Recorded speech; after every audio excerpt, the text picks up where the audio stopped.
population. Any things you'd like to add to that?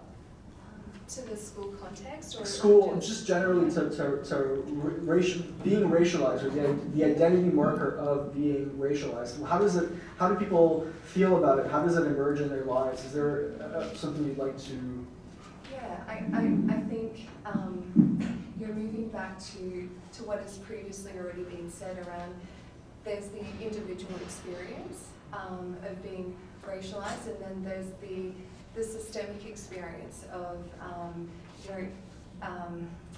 being part of, or trying to be part of, institutions and structures that are just informed by colonial structures, and experiencing that deep intolerance and oppression.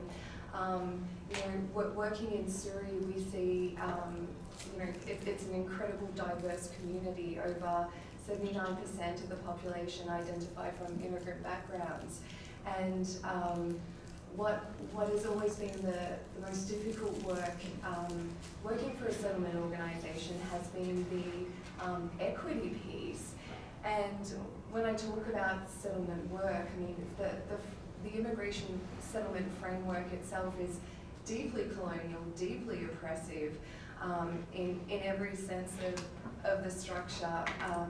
And some examples, are attached to just the immigration process in itself. The labels that we attach to migrants, the language used in the media that already paint a picture of people before they come here.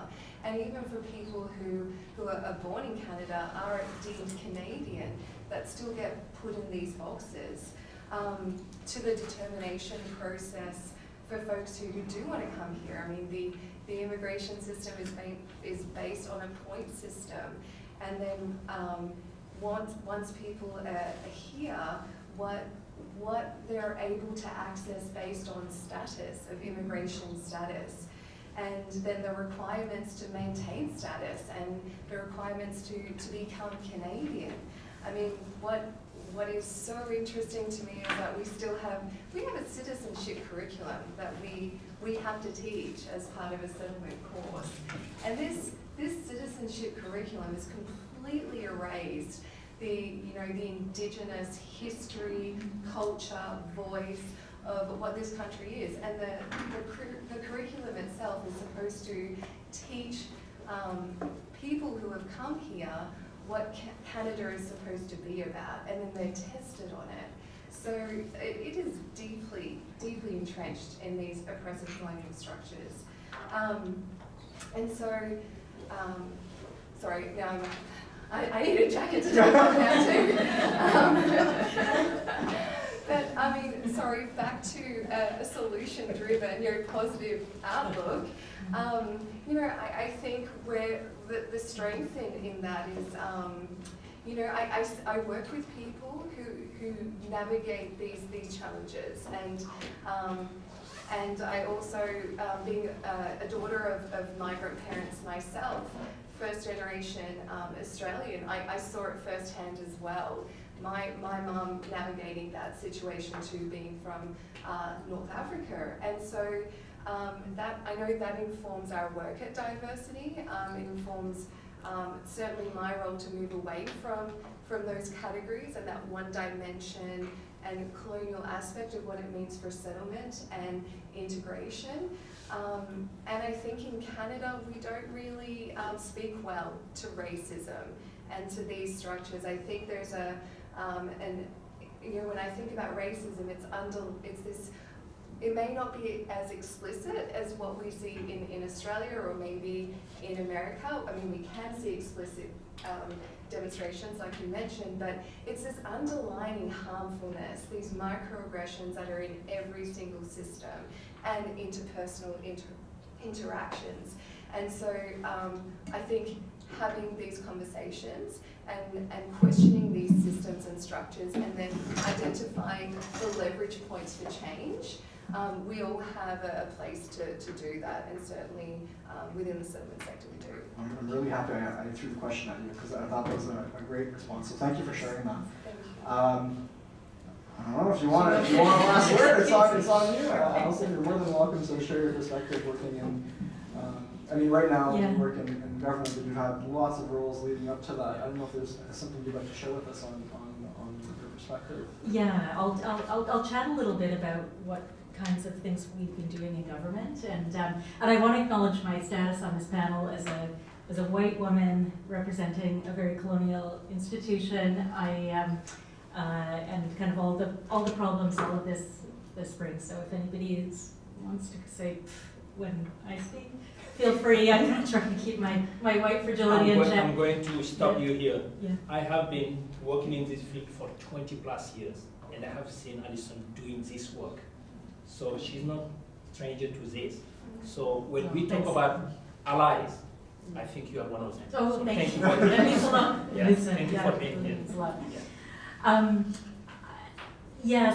So the multiculturalism branch, recently over the past year, we've supported MLA Ravi Kalan, who was the parliamentary secretary for multiculturalism last year, to do dialogues on racism and hate.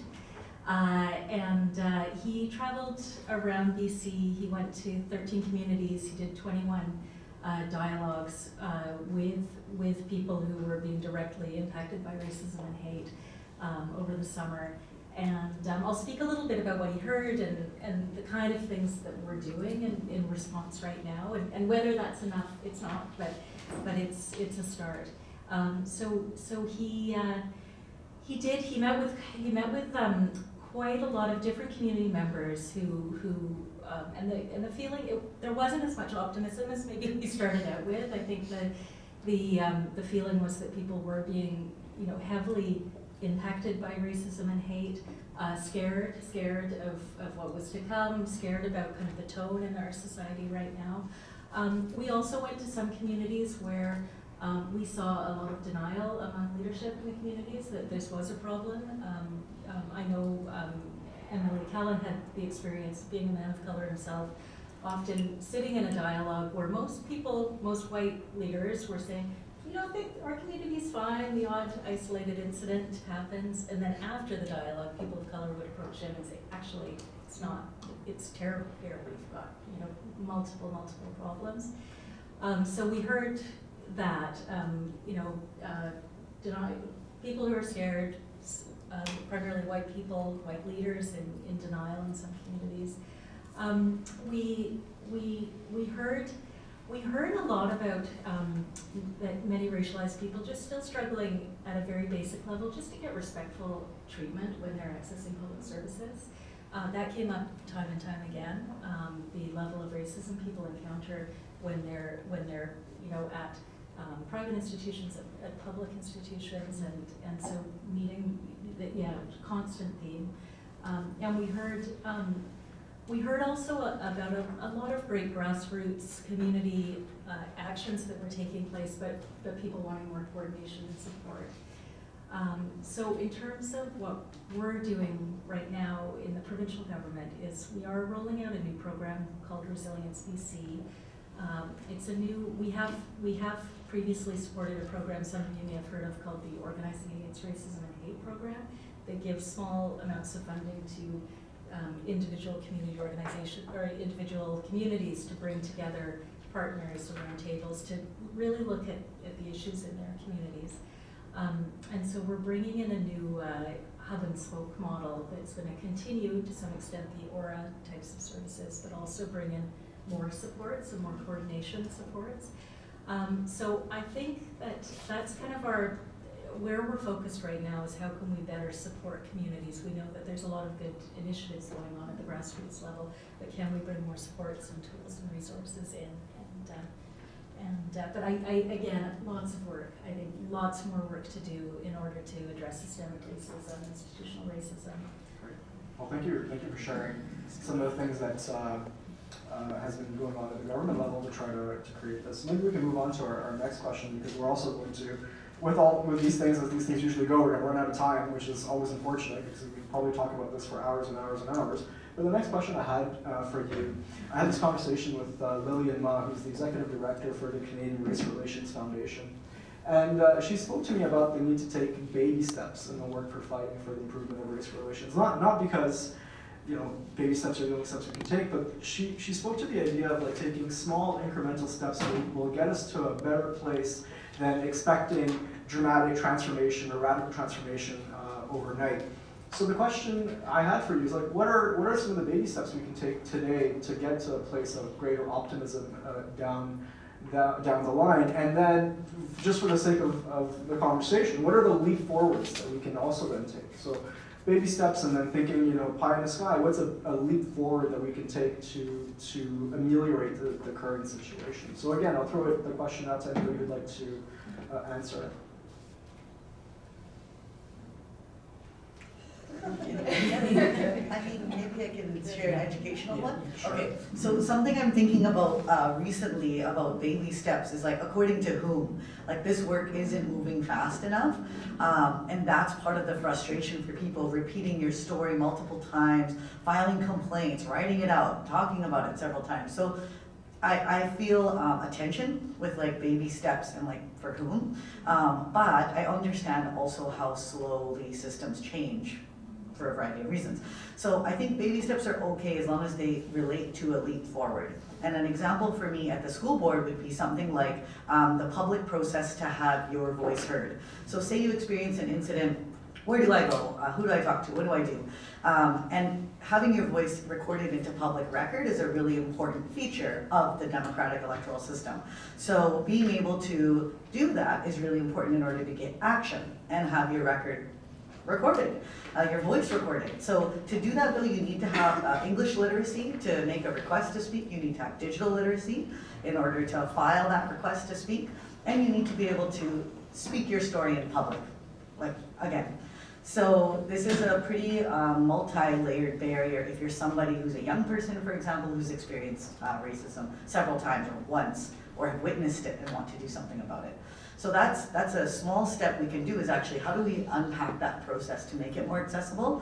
And the leap for me would be then, that's the leap. And the baby step in the systemic example is that how could you accompany someone to do those steps? So in the meantime, while we're waiting for systems change and still banging on that door, what could you do in terms of bringing someone along to navigate that process, to have their voice heard and to respond? Yeah. Sure.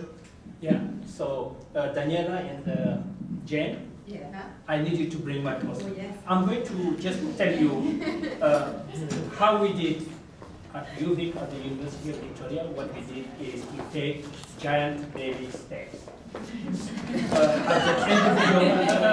at the individual, but also at the institution and systemic level. So as you can see, this is a whole workshop I designed with help with some people. But at the university, we decided we're not going just to be sectorial. We're going to have an anti-racism education plan for the whole university. Anyone coming at UVic, you have to go through this education, faculty, staff, and student. And this is one step. We call it awareness. We need people to know, because we can't solve racism if we don't talk about it really. We have to talk about the root of racism. We have to talk about colonization. We have to talk about, everything that created the systemic racism we know today. Then we have to deconstruct that. We have to challenge the system. So we take people. I can tell you, since November till now, I have done more than 26 workshops for student, faculty, and staff. And we take them to reflect on the root of racism. Then we deconstruct the system. And then we go deeper into that to talk about the socialization. How do we socialize our children about racism at the dining table, at home, at school, in the playground, in the games, in the way we decide what kind of toy we give to the boys and what kind of toy we give to the girls? That's socialization. And then we say at the end, when people know what is racism, they have to self-reflect and start taking action. In our strategy at UVic, we say people should not just know about racism, they should be given tools to intervene. So our next training is intervention.